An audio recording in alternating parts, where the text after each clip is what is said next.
Un SUV con 408 caballos de fuerza y un 0 a 100 en 4,8 segundos. Pedala a fondo. No te pega esa sensación tan fuerte. Y un interior que no decepciona ni en calidad ni en tecnología. Con solo tocar estos asientos entenderías de lo que hablo. Tumba lo que es con un sistema mecanizado, los apoyacabezas. Y lo mejor de todo es que no gastas nada en combustible, dado que esto es un SUV 100% eléctrico con hasta 480 kilómetros de autonomía y un tiempo de carga del 10 al 80% en tan solo 40 minutos. Muy lejos de lo que afirma la marca. Estamos hablando del Volvo EX40, un auto intermedio dentro de la marca y donde los suecos prácticamente no se han guardado nada. Así que hoy lo vamos a poner a prueba a ver si siguen construyendo autos a la altura de su reputación. Ponte cómodo.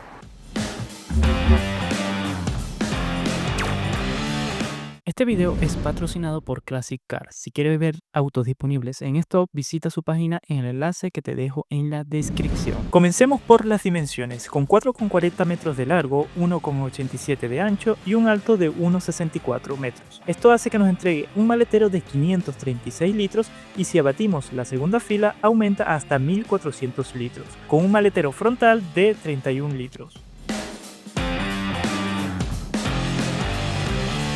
Ahora, en cuanto al apartado mecánico, se ofrece en dos variantes.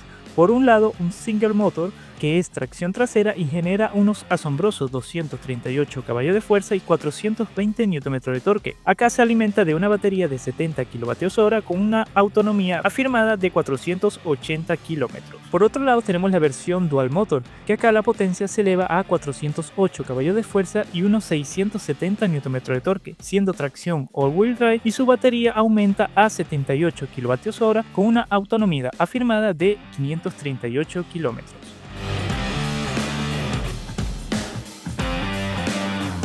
En cuanto al equipamiento tenemos dos, que van ligados también a la mecánica. Por un lado la versión Core con el single motor, donde destacamos lo siguiente en el equipamiento: 7 bolsas de aire, donde se destaca una para la rodilla del conductor, un sistema de ayudas a la conducción con frenado autónomo, control crucero adaptativo, sensor de punto ciego y tráfico cruzado, climatizador bisona, infoentretenimiento de 9 pulgadas con sistema de Google Automotriz, instrumento digital de 12 pulgadas, llave inteligente para apertura y encendido del auto, asientos en microfibra con ajuste eléctrico y memoria solo para el conductor, calefacción para las plazas delanteras y traseras, volante calefactable y vidrios traseros tinteados. Por último tenemos la versión Dual Motor P8, del cual sumamos lo siguiente: sistema de audio firmado por Harman Kardon, cámara de 360 grados, ajuste eléctrico para asientos del copiloto, luces principales con tecnología Pixel, techo bitono, portalón eléctrico, techo panorámico. Y ahora hablemos de los precios. La versión Core con el single motor se ubica en 44.900.000 pesos, la versión Dual Motor P8 en 59.900.000, ambos precios con bonos aplicados. Bueno, comenzando con detalles del exterior de este EX40, primero mencionar que en la parte de adelante, al ser un auto eléctrico, bueno, se aprovecha mucho la zona de adelante para poner un mini baúl, ideal para llevar los cables de carga. Muy bien ahí Volvo. Muchas marcas tienen autos eléctricos y no aprovechan esta zona del frente para colocarte, en este caso, front, que en autos eléctricos ayuda mucho para llevar, como te mencioné, los cables de carga. Una parrilla totalmente cerrada, dado que no necesita refrigerar ningún tipo de motor, aunque sí tiene una entrada de aire en la zona de abajo, con algunas cortinas que se cierran o se abren según la necesidad de refrigerar esos radiadores, que deben ser del aire acondicionado o al sistema de refrigerar las baterías. Como puedes ver, las típicas ópticas con la firma lumínica de tipo martillo que lleva Volvo usando ya mucho tiempo, neblineros en la zona de abajo, una especie de contorno en mate que bordea todo el auto, típico SUV, y este color que me parece hermoso, que es como verde tirado a gris, y tendremos techo bitono en este acabado. Llantas bastante vistosas de medida 235/50 aro 19, son de este tipo aerodinámicas que tapan la pinza del freno, y en los laterales, bueno, no tiene muchos pliegues. Esto hace que la carrocería en los laterales se sienta un poco endeble, pero tampoco tanto. Y el cerrado de la puerta es algo mejorable, se nota un poco pobre en la sensación que te da de sonido. La parte de atrás está un poco mejor resuelta. Esta zona de atrás me gusta con el bitono. Gran spoiler en la zona de atrás. Tendremos barras porta equipaje bien ahí, y por acá la zona de carga. La parte de atrás, bueno, estas ópticas también muy usadas en Volvo en muchos de sus productos, que bueno, algo para criticar es que son halógenas en ciertos acabados, eso podría mejorar ya. Y este se denomina X640 porque esta era la nomenclatura que usaba Volvo antes para este modelo, Ahora los eléctricos se llaman EX y en este caso el modelo que es el 40. Tenemos portón eléctrico, muy bien ahí. Y el maletero, que tiene bastantes utilidades, por lo menos como para colgar bolsas en los laterales. Una toma B12, incluso para colocar una malla. Tendremos una especie de compartimiento acá abajo, en cada lado. Este es un poco más grande. Y tiene este piso que lo puedo poner así para dividir la carga e incluso usar esto para colgar bolsas, que me parece bastante práctico. Como puedes ver, acá abajo tenemos un pequeño espacio que incluso sirve para guardar los cables, y como puedes ver también que no tiene llanta de refacción, es algo mejorable. Tendremos iluminación tanto acá como acá e incluso en el portalón, donde en el portalón, bueno, podemos guardar el triángulo de emergencia. Mostrar la llave, bueno, es la que usa Volvo en casi todos sus productos. Aquí podemos aperturar, cerrar el auto, abrir el portón o que toque la bocina por si no encuentras el auto en el estacionamiento, y se puede cerrar también en lo que es la manilla con retrovisores plegados automáticos, y se abre si coloco la mano dentro de la manilla. Bueno, al interior de este EX40, en verdad, la calidad es increíble. Primero, comenzamos con plásticos blandos en la parte superior de la puerta, algunos plásticos de muy buena calidad en la parte intermedia. Aquí usamos como una especie de cuero, y como puedes ver, toda la puerta, en lo que es la zona de carga, está como cubierta de una alfombra, que bueno, aquí puedes poner cualquier cosa para que no vaya sonando, pero se siente de muy buena calidad. Por acá tendremos la memoria de los asientos, el ajuste de los elevalunas con el ajuste de los retrovisores y el cerrado de las puertas, que esto lo tiene también el lado del copiloto, muy bien ahí. Por acá tenemos para aperturar lo que es el maletero, y siguiendo por acá, bueno, tenemos el cuadro de instrumentos, que para prender el auto tengo que poner una marcha, pisar el freno y poner una marcha, y ahí encendería. Que bueno, ahí tenemos la visión del cuadro de instrumentos, que tiene dos vistas. Esta que sería la de la navegación, que bueno, ahora no me la muestra porque a veces le cuesta como cargar los mapas, pero esa sería la de navegación, y esta que no te muestra nada, solo en este caso la velocidad que vas y la marcha que tienes colocada. Por acá tenemos el ajuste de las luces, ya sea automáticas, con luz alta automática también, y por acá el de los limpiaparabrisas. Por acá controlamos todo lo que es el control crucero, ya sea setearlo en velocidad, bajar la distancia con el auto que me precede o que tiene control crucero adaptativo, o cambiar también en estos lados si quiero solamente control crucero o también mantenimiento de carrera. Por acá tengo para ir cambiando las diferentes vistas. Ahora sí me muestra la navegación, y aquí el asistente de voz, que bueno, es un poco limitado, dado que este auto ahora no tiene internet, entonces no puede hacer ciertas acciones. Tampoco puede hacer acciones en cuanto al auto, solo del sistema de navegación. Igual esto es un sistema que ya se siente que le ha pasado el tiempo, le falta un poco de renovación como tal. Y bueno, hablando del sistema como tal, mostrar, bueno, esta sería como la pantalla principal, que te muestra en este caso la navegación, algunos atajos en la parte del medio. Como puedes ver, puedo ingresar incluso a YouTube, pero como te digo, ahora no tiene internet, tendría que darle internet con mi teléfono. Y este que sería como el cajón de aplicaciones, que bueno, tengo reproducir los medios, la radio, teléfono, Google, incluso Waze. Puedo obtener más aplicaciones si descargara, eso está bien. Acá tengo opción a la cámara, que es de buena calidad, pero se ve muy pequeña. Y acá te muestra los sensores. Aquí tengo modos de conducción, que es estándar, off-road, apagar lo que es de un pedal, que funciona muy bien, ya lo vamos a hablar en cuanto a la prueba de conducción.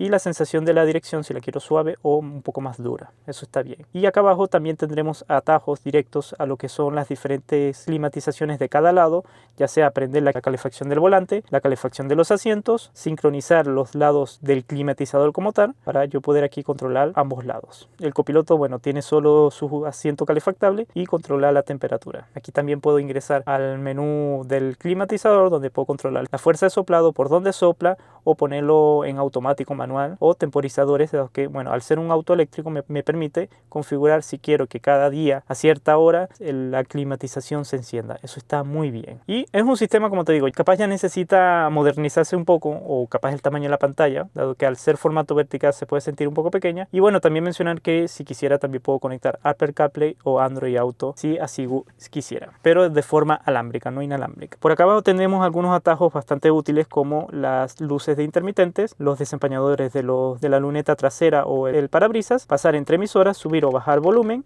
o poner play o mutear. Estos botones no hacen nada. Por abajo tenemos una toma B12, y 2 puertos USB tipo C. Cargador por inducción en la zona de abajo, también iluminado, y el joystick para la selección de marchas, que es bastante práctico y no tiene ninguna queja en ese sentido. Tiene este pequeño box acá, que no sé qué fin le pondría, capaz poner la llave o el teléfono en esta forma, un poco curioso. Más abajo tenemos, bueno, los portabebidas bastante generosos, esto que es como una especie de papelera y me gusta porque bueno, puedes ir metiendo cosas ahí y una vez que ya esté full puedes sacar simplemente todo esto, así que lo encuentro súper útil. Y un box que no es muy profundo, tampoco muy grande, y tampoco se puede ajustar de forma longitudinal ni de altura lo que es el apoyabrazos, y si eres una persona muy alta o subes mucho el asiento te puede quedar un poco abajo.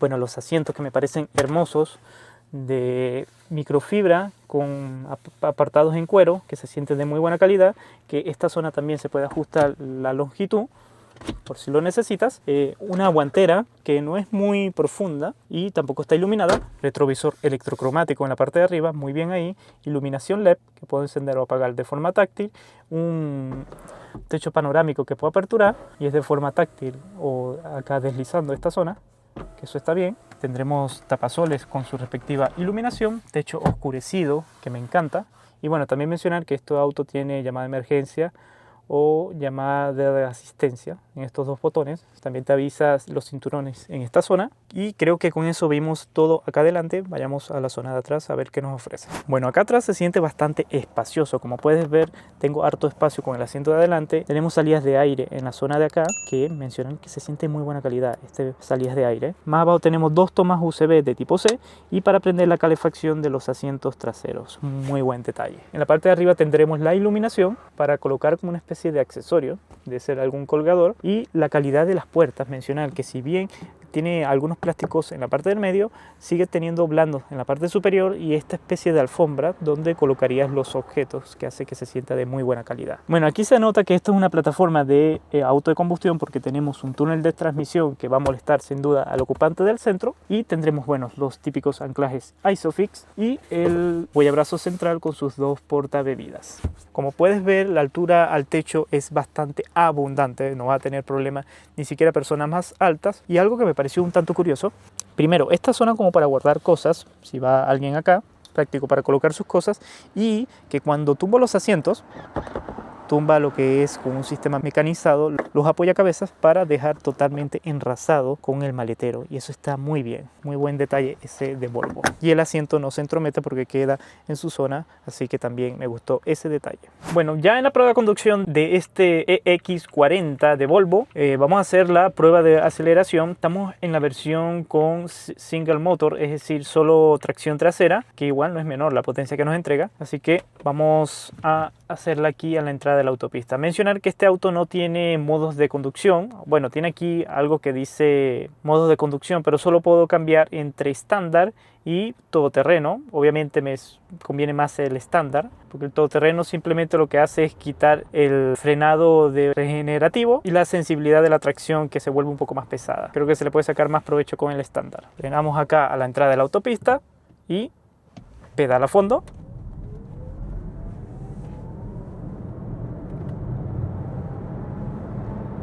100. Potencia no le va a faltar ni siquiera en la versión de entrada, es un auto muy capaz. No te pega esa sensación tan fuerte, obviamente estamos en una versión que te va a entregar la potencia suficiente, pero no tan dinámico como podría entregar la versión P8, que ahí es ridículo la potencia que nos entrega. Bueno, este auto tiene mantenimiento de carril, control crucero adaptativo, así que aquí lo podríamos activar y el auto simplemente me va a mantener centrado en el carril. Lo puedo configurar para que sea solo control crucero normal o también mantenimiento de carril.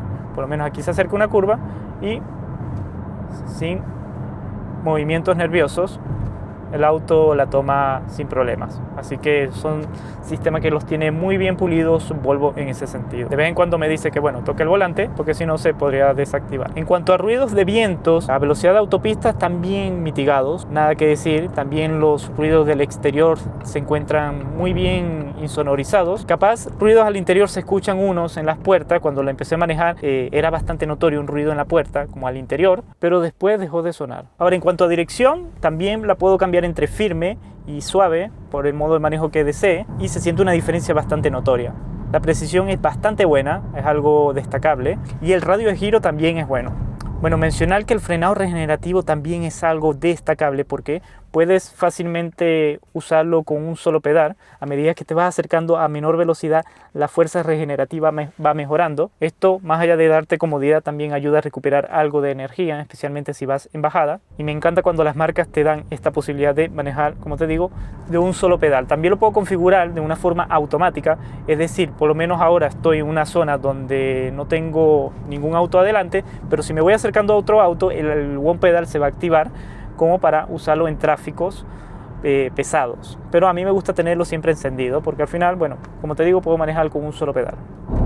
El freno tiene un tacto muy bueno. Para ser un auto que tiene frenado regenerativo con un solo pedal, no se siente esa transición entre el freno regenerativo y el freno mecánico bastante engorrosa que tiene muchos autos. Acá Volvo hizo un excelente trabajo. La suspensión es rígida, como todo típico auto eléctrico, y esto hace que, bueno, la carrocería no se siente que incline mucho. Por lo menos acá estamos en una rotonda y vamos a dar una vuelta más. Y si bien la carrocería no inclina tanto, está bien para la curva que estoy tomando, los asientos no me agarran tanto. Me agarran un poco en los laterales, pero tengo que hacer un poco de fuerza para no salirme del todo. En cuanto a visión, adelante se siente bien. No tienes tanto pilar A que te pueda hacer como una especie de punto ciego. Tendremos retrovisores que te dan muy buena visión en los laterales con su respectivo sensor de punto ciego, que me gusta el del Volvo porque te lo muestra en una esquina de una forma bastante llamativa, que de día se ve bien. En la parte de atrás tendremos muy buena visión, aunque no tendremos ninguna especie de ventana en el pilar C, pero bueno, no te hace falta porque tienes la ayuda de los sensores de punto ciego. Creo que con eso, bueno, tocamos todos los puntos que podemos mencionar de la conducción de este X40, así que vayamos con las conclusiones y los consumos que nos dio esta prueba de conducción. Toquemos el apartado del consumo. Lamentablemente tuve muy poco tiempo con esta unidad y solo pude hacer consumos de ciudad, pero yo creo que es un dato muy importante para muchos. A mí me dio un consumo de 4,65 kilómetros por kilovatio hora. Si multiplicas esto por los 70 kilovatios hora, que es el tamaño de la batería de esta versión de un solo motor de tracción trasera, se traduce en una autonomía de 326 kilómetros, muy lejos de lo que afirma la marca de 480, así que para que lo tengas en consideración. ¿Qué puedo destacar de este auto? Que bueno, se siente, como te he mencionado en toda la reseña, una calidad de ensamble muy buena de materiales. Eso sin duda no es discutible en este modelo. Capaz el infoentretenimiento es algo que ya se nota que tiene sus tiempos. Es un infoentretenimiento que te da todo. A ver, tiene Apple CarPlay, tiene este sistema de Google. Prácticamente podrías vivir sin conectar tu teléfono. Así que está muy bien, pero ya se siente un poco pequeño, capaz para el precio del producto. La cámara de reversa también, si bien se ve de buena calidad, se ve muy pequeña. Entonces, para un producto tan caro ya es algo que Volvo tiene que un poco capaz modernizar. Pero bueno, hay gente que no le presta atención. En cuanto a la conducción, va muy bien.